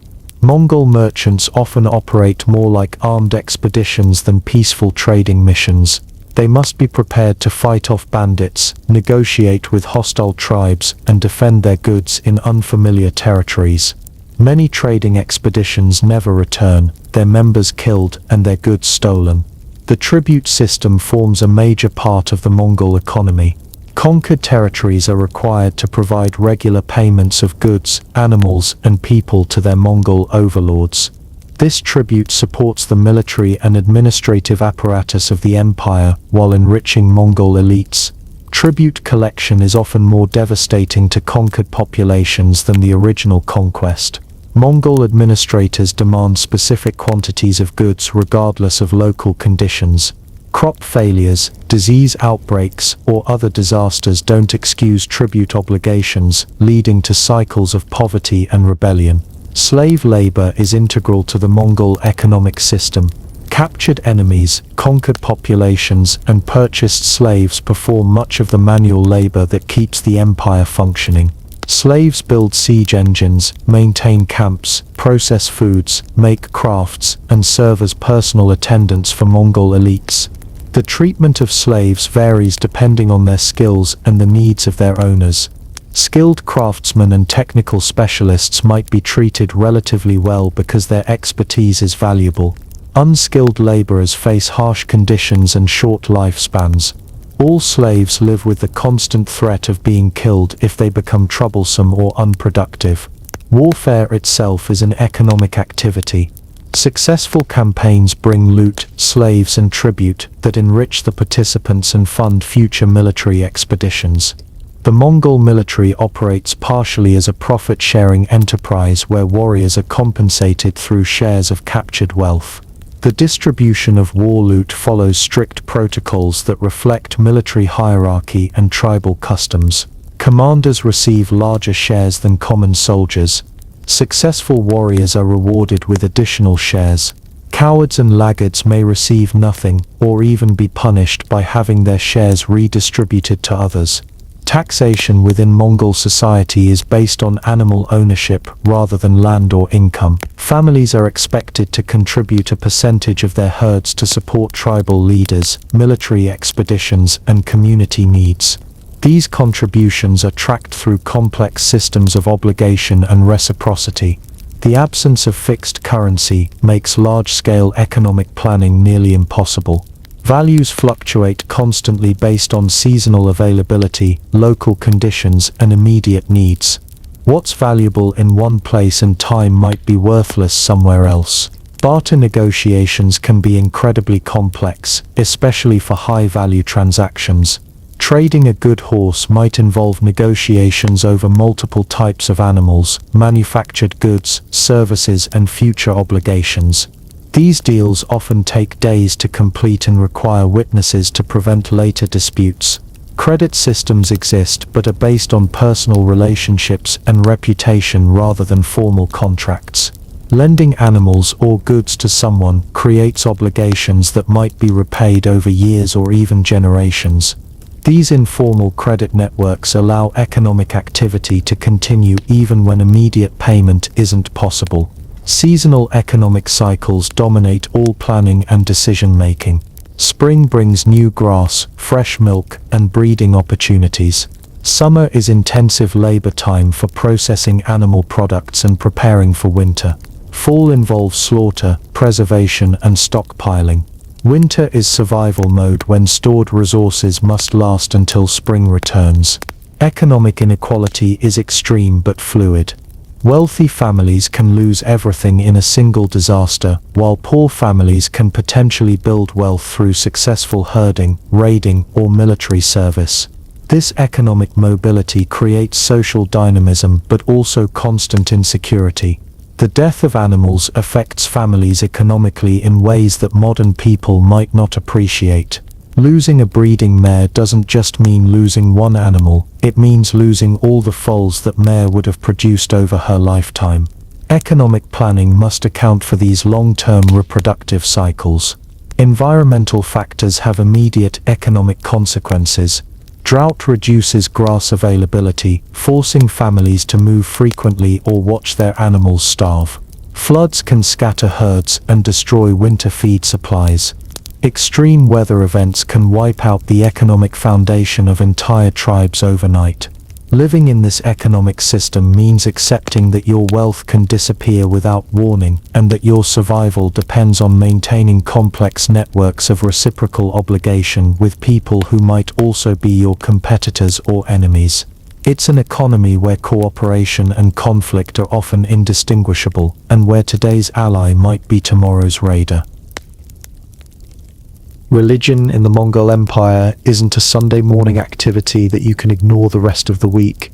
It's a pervasive system of beliefs, taboos, and ritual obligations that affects every decision you make, from where you sleep, to what you eat, to whom you can marry. And violating these religious rules doesn't just risk divine punishment, it can get you executed by your own people. The foundation of Mongol spirituality is shamanism, a complex belief system that sees the world as inhabited by countless spirits, demons, and supernatural forces that must be constantly appeased, avoided, or manipulated. These aren't distant, abstract deities. They're immediate, active presences that can help or harm you based on your behavior. Every natural feature has its own spirit. Mountains, rivers, trees, rocks, even individual springs and caves. These spirits have personalities, preferences, and the power to influence human affairs. A mountain spirit might provide good hunting if properly honored, or send avalanches and blizzards if offended. River spirits can grant safe passage or cause drownings. Tengri, the eternal blue sky, is the supreme deity of the Mongol pantheon. He's not a loving, forgiving god in the Christian sense. but rather a harsh judge who demands absolute loyalty and punishes weakness with death and destruction. Tengri gave the Mongols their divine mandate to conquer the world, but that mandate comes with obligations and consequences. The Earth Mother, Echigan, represents fertility, abundance, and the nurturing aspects of nature. She must be honored with specific rituals and offerings, especially by women who depend on her favor for successful childbirth and healthy children. Violating taboos related to Echigan can cause miscarriages, stillbirths, and infertility. Shamans serve as intermediaries between the human and spirit worlds. They're part priest, part doctor, part weather forecaster, and part military advisor. Their pronouncements carry the force of divine law, and contradicting a shaman's decisions can be considered blasphemy, punishable by death. Becoming a shaman isn't a career choice. It's a calling that often manifests as a form of spiritual illness. Future shamans typically experience visions, seizures, periods of madness, and other symptoms that mark them as chosen by the spirits. This selection process can be terrifying and often permanently alters the person's mental state. Shamanic training involves learning to enter trance states through various means: rhythmic drumming, dancing, fasting, and consuming psychoactive substances. During these trances, shamans claim to travel to other worlds, communicate with spirits, and gain knowledge about the future, the causes of illness, and the will of the gods. The tools of shamanism are both practical and mystical. Drums made from horsehide and wood serve as vehicles for spiritual travel. The rhythmic beating induces altered states of consciousness and calls spirits to possess the shaman. These drums are considered sacred objects that can't be touched by non-shamans without risking spiritual contamination. Shamanic costumes are elaborate affairs designed to frighten spirits and demonstrate the shaman's power. They're decorated with metal ornaments, feathers, bones, and other symbolic items that represent different spiritual forces. The costume itself is believed to contain spiritual power and must be handled according to strict protocols. Daily life is governed by an overwhelming number of taboos and superstitions that affect everything from how you arrange your sleeping area to which direction you face when relieving yourself. Violating these taboos can bring misfortune not just to you but to your entire family or tribe. Fire taboos are particularly important because fire is considered sacred in Mongol culture. You can't throw trash into a fire, step over a fire, or touch the fire with anything sharp. Doing so offends the fire spirits and can bring curses on your household. The fire in the center of your jar must be maintained according to specific rituals, and letting it die completely is a serious spiritual offense. Water spirits are equally demanding and dangerous. Certain rivers, lakes, and springs are considered sacred and can't be polluted with human waste, blood, or other contaminants. Crossing sacred waters requires specific rituals and offerings. Failure to observe these protocols can cause the water spirits to send floods, droughts, or waterborne diseases. Threshold taboos govern how you enter and exit the jar. You must step over the threshold with your right foot first, never touch the threshold with your hands or feet, and avoid carrying weapons or other dangerous objects across the threshold. These rules protect the household from evil spirits that try to enter through doorways. Directional taboos dictate which way you face during various activities. You can't point your feet toward the sacred fire in the center of the jar. You must face certain directions when praying, eating, or sleeping. Violating these orientational rules can offend the spirits and bring bad luck to your family. Animal spirits are believed to inhabit every creature in your herds. Mistreating animals doesn't just risk losing valuable property, it offends the animal spirits and can cause your entire herd to sicken or die. Slaughtering animals requires specific rituals to appease their spirits and prevent them from seeking revenge. The spirits of dead animals can be particularly vindictive if not properly honored. When an animal is killed for food, its spirit must be released through proper ceremonial procedures. Failure to perform these rituals correctly can cause the animal's spirit to haunt your family, bringing illness, bad luck, and death to your livestock. Ancestor worship is central to Mongol spirituality. The spirits of dead family members continue to influence the living through their power to grant or withhold protection, prosperity, and good fortune. Ancestors must be honored with regular offerings and remembered through oral traditions that preserve their names and deeds. But ancestors can also be dangerous if they become angry or forgotten. Neglecting ancestral spirits can cause them to send illness, accidents, or other misfortunes to remind the living of their obligations. Some ancestors become malevolent spirits that actively harm their descendants if they feel disrespected or ignored. Weather spirits control the forces that can destroy your herds and kill your family. Storm spirits must be appeased through offerings and rituals, especially during dangerous weather seasons. Wind spirits can carry diseases, scatter your animals, or provide favorable conditions for travel, depending on how they're treated.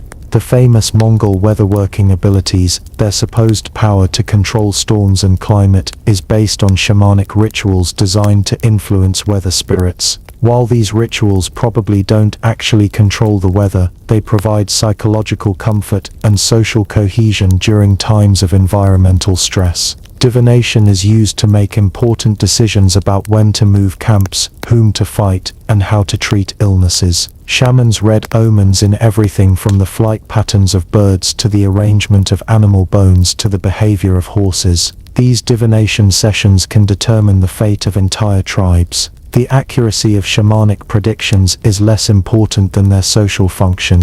Divination provides a framework for making decisions in situations where the consequences of wrong choices can be fatal. It also transfers responsibility for difficult decisions from human leaders to supernatural authorities. Dreams are considered direct communications from the spirit world and must be interpreted by shamans or other spiritual specialists. Significant dreams, especially those involving dead people, unusual animals, or supernatural events, are treated as prophecies or warnings that require immediate action.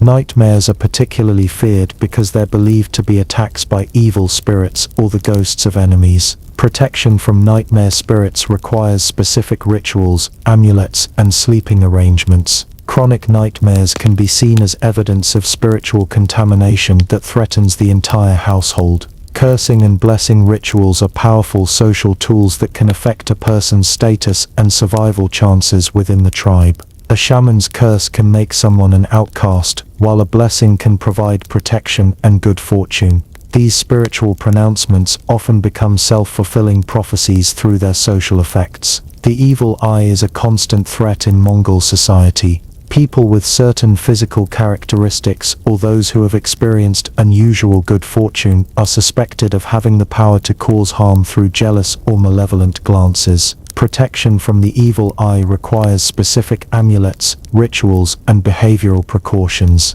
Ritual purification is necessary after exposure to spiritual contamination from contact with death, violence, or taboo objects. These purification ceremonies can be elaborate affairs involving smoke, fire, water, and various cleansing substances. Failure to purify properly can spread spiritual contamination throughout the community. Blood taboos are particularly complex because blood is considered both sacred and dangerous. Menstrual blood is especially problematic and can contaminate sacred objects, offend spirits, and bring curses on the community. Women during their periods are subject to numerous restrictions and must follow specific protocols to avoid spiritual contamination. Medicine and religion are inseparable in Mongol culture. Illness is usually attributed to spiritual causes, offended spirits, broken taboos, or supernatural attacks by enemies. Treatment involves not just physical remedies but elaborate spiritual healing ceremonies designed to appease angry spirits or drive out malevolent forces. Possession by evil spirits is a common diagnosis for mental illness, seizures, and behavioral problems. Exorcism rituals can be traumatic affairs involving loud music, violent dancing, and physical abuse of the possessed person. These ceremonies are designed to make the body so uncomfortable that evil spirits will abandon it. Amulets and talismans are essential protective devices that everyone carries. These objects are charged with spiritual power through shamanic rituals and are believed to ward off evil spirits, provide good luck, and protect against specific dangers. Losing or damaging your protective amulets is considered extremely dangerous. Seasonal rituals mark important transitions in the yearly cycle and help maintain harmony between the human and spirit worlds. These ceremonies often involve the entire tribe and can last for days. They include offerings to spirits, communal feasting, competitive games, and renewal of social bonds. Marriage ceremonies have strong spiritual components because they unite not just two people but two families and their associated ancestral spirits. The spiritual compatibility of the bride and groom must be verified through divination, and protective rituals are performed to ensure the marriage will be successful and produce healthy children. Death rituals are elaborate affairs designed to ensure that the deceased spirit transitions properly to the afterlife without becoming a malevolent ghost. These ceremonies involve specific procedures for handling the body, disposing of the deceased's possessions, and protecting the living from spiritual contamination. Living under this religious system means accepting that supernatural forces control every aspect of your existence. You can't make any significant decision without considering its spiritual implications. Your daily routine is shaped by taboos and ritual obligations. Your health, prosperity, and survival depend on maintaining proper relationships with spirits that you can't see but must constantly fear and appease. The psychological burden of this belief system is enormous. You live in constant awareness that invisible spirits are watching your every action, ready to punish mistakes with illness, accident, or death. The margin for error is zero. Minute of carelessness in observing ritual obligations can bring disaster on your entire family. But the religious system also provides structure, meaning, and community support in an environment where survival is always uncertain. Shared beliefs create social cohesion and provide explanations for the random disasters that plague nomadic life. When bad things happen, there's always a spiritual reason and usually a ritual solution. The irony is that Mongol religious tolerance, which allows conquered peoples to maintain their own beliefs, stems from this animistic worldview. The Mongols recognize that different regions have different spirits and that foreign gods might have real power in their own territories. This pragmatic approach to religion helps stabilize their empire while maintaining their own spiritual traditions. After spending this journey through the daily realities of life in the Mongol Empire, the question isn't whether you could survive, it's how quickly you would die and how much you would suffer before the end came. The brutal truth is that everything about this civilization is designed to kill anyone who isn't born into it, trained from childhood to endure it, and genetically adapted to survive it. Let's start with the most basic challenge, the physical environment. You've spent your entire life in climate-controlled buildings, traveling in heated or air-conditioned vehicles, and wearing clothing designed for comfort rather than survival. The moment you step onto the Mongol steppes, the environment begins trying to kill you. The temperature extremes alone would probably finish you within days. Summer temperatures can reach 100 degrees Fahrenheit during the day and drop to near freezing at night. Winter temperatures regularly fall to -40 degrees Fahrenheit or lower, with wind chills that can cause frostbite in minutes. You've never experienced cold that can literally freeze your breath or heat that can cause deadly dehydration in hours. The wind never stops on the steppes. It carries dust, debris, and moisture away from your body constantly. This wind would crack your lips, dry out your nasal passages, and create windburn on any exposed skin within hours. You develop respiratory problems from constantly breathing dust-laden air that your lungs aren't adapted to filter. Your diet would kill you even if nothing else did.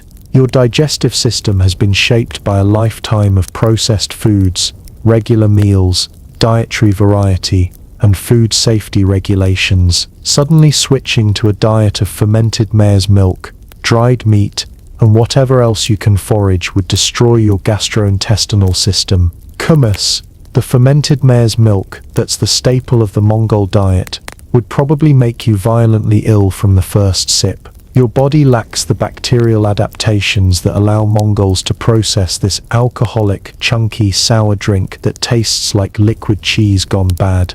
The alcohol content would affect you more severely than it affects people who've been drinking it since childhood. The dried meat that forms the other main component of the Mongol diet would be equally problematic. It's tough enough to require hours of chewing, often moldy or contaminated, and preserved with methods that would horrify modern food safety inspectors. Your teeth, weakened by a lifetime of processed foods, probably couldn't handle the constant grinding required to extract nutrition from this leather-like substance. Water safety would be another immediate threat. Mongols drink from whatever sources are available, streams, ponds, melted snow, without any form of purification. These water sources contain bacteria, parasites, and other microorganisms that would cause severe illness in someone with your medical history and immune system background. Your body's temperature regulation systems aren't adapted for the extreme conditions you'd face. Mongols develop physiological adaptations over generations, different blood vessel patterns, altered metabolism, increased lung capacity, that help them survive environmental extremes. You lack these adaptations and would succumb to hypothermia or heat stroke much more easily. The work requirements would destroy your body within weeks. Your muscles, bones, and cardiovascular system have been shaped by a sedentary lifestyle with occasional recreational exercise. Suddenly spending 14 hours a day on horseback, herding animals across rough terrain, would cause injuries and exhaustion that could prove fatal. Horseback riding, which Mongols learn before they can walk properly, would be agony for you. Your leg muscles would cramp, your back would spasm, and your hands would blister and crack from holding reins for hours. The constant pounding and jarring motion would cause spinal compression and joint damage that would only get worse over time. The animals themselves would sense your inexperience, making them more likely to attack or resist your attempts to control them. Horses can smell fear and uncertainty, and they respond by becoming more aggressive and unpredictable. A single kick from a horse could break bones, cause internal bleeding, or kill you outright. Your immune system, developed in a sanitized modern environment, would be overwhelmed by the constant exposure to bacteria, viruses, and parasites that Mongols encounter daily. Living in close quarters with animals and other people, drinking contaminated water, and eating questionable food would expose you to diseases that your body has no defenses against. The psychological challenges would be equally devastating. You've lived your entire life with privacy, personal space, and the ability to make choices about your daily activities. Suddenly being confined in a smoke-filled tent with a dozen other people, animals, and no privacy would cause severe psychological stress. The constant threat of violence would create anxiety levels that you've never experienced. In your world, violence is rare, and usually involves police, hospitals, and legal consequences. In the Mongol world, violence is a daily reality that can erupt without warning over disputes about animals, territory, or honor. Your moral and ethical framework would be constantly challenged by practices that you'd find horrifying. Witnessing public executions, participating in raids on defenseless populations, and accepting the brutal treatment of slaves and prisoners would create psychological trauma that could manifest as depression, anxiety, or complete mental breakdown. The lack of medical care would turn minor injuries into major problems and major problems into death sentences. A simple cut that becomes infected could kill you through sepsis. A broken bone that isn't set properly could leave you permanently disabled. A tooth infection could spread to your brain and cause death. Your social skills, developed for modern democratic society, would be worse than useless in Mongol culture. You'd constantly violate taboos, offend important people, and demonstrate ignorance of customs that could get you executed. Your inability to read social hierarchies and power relationships would make you a liability to any group that tried to help you. The language barrier would be nearly insurmountable. Even if you could learn basic Mongol vocabulary, the cultural concepts embedded in the language would remain foreign. You'd miss crucial information about weather, animal behavior, social expectations and survival techniques that could mean the difference between life and death. Your technological dependence would leave you helpless in a world where survival depends on skills you've never developed.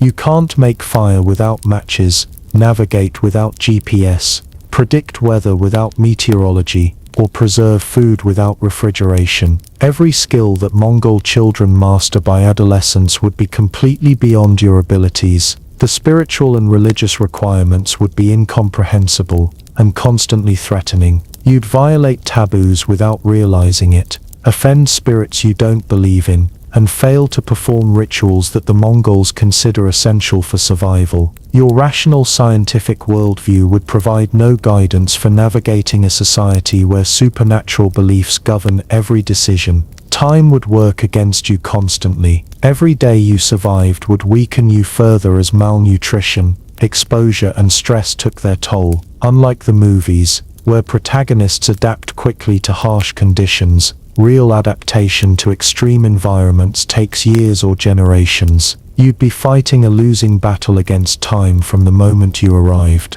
The final irony is that your death would probably serve a purpose in Mongol society. Your possessions would be distributed among your captors. Your story would be told as a cautionary tale about the weakness of civilized peoples. Your failure to adapt would reinforce Mongol beliefs about their own superiority and the righteousness of their conquest of weaker cultures. The Mongols themselves understood this reality. They didn't expect outsiders to survive in their world, and they structured their society to take advantage of that weakness. The empire's military success was built partially on the knowledge that their enemies couldn't survive the conditions that Mongols considered normal. So when you imagine yourself in the Mongol Empire, remember that you're not just visiting a different time and place, you're entering an environment specifically designed to eliminate anyone who doesn't belong there. The Mongols didn't build their empire despite the harsh conditions of steppe life. They built it because those conditions created people tough enough to conquer the world. Your death in the Mongol Empire wouldn't be a tragedy or an accident. It would be the inevitable result of placing a product of modern civilization into an environment that our ancestors spent thousands of years learning to survive. And in that context, the real miracle isn't that the Mongols conquered so much of the world, it's that they managed to survive long enough to do it. And so we reach the end of our journey through the Mongol Empire. Though if you've made it this far without falling asleep, you've already accomplished something most people in the 13th century would consider miraculous, surviving long enough to hear the whole story.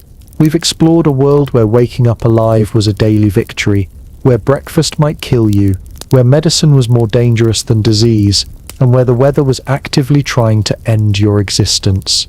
We've seen how the largest contiguous empire in human history was built by people who considered constant suffering to be normal, and who turned survival into an art form. The Mongols created something unprecedented in human history, not just through their military conquests, but through their ability to thrive in conditions that would destroy most civilizations. They weren't more civilized than their enemies. They were tougher. They didn't win through superior technology. They won through superior endurance. Their empire eventually fell, as all empires do, but their legacy lives on in the genetic heritage of millions of people across Asia and Europe, in the trade routes they established, and in the reminder that human beings can adapt to almost anything if survival depends on it. Tonight, as you drift off to sleep in your climate-controlled room, with clean water, safe food and medical care just a phone call away, perhaps you'll appreciate these modern miracles a little more. The gap between your world and the Mongol Empire isn't just 800 years, it's the difference between a civilization that protects its people and one that forges them through constant hardship. Sweet dreams, and remember, in the grand sweep of human history, you're living in the most comfortable, safe and pampered era that has ever existed. The Mongols would probably consider your biggest problems to be laughably trivial, and honestly they'd probably be right. So rest well, knowing that you'll never have to test yourself against the brutal realities of life in the Mongol Empire. You've survived this journey through words alone, which is exactly how close to that world you ever want to get. Until next time, sleep peacefully in your impossibly luxurious modern life.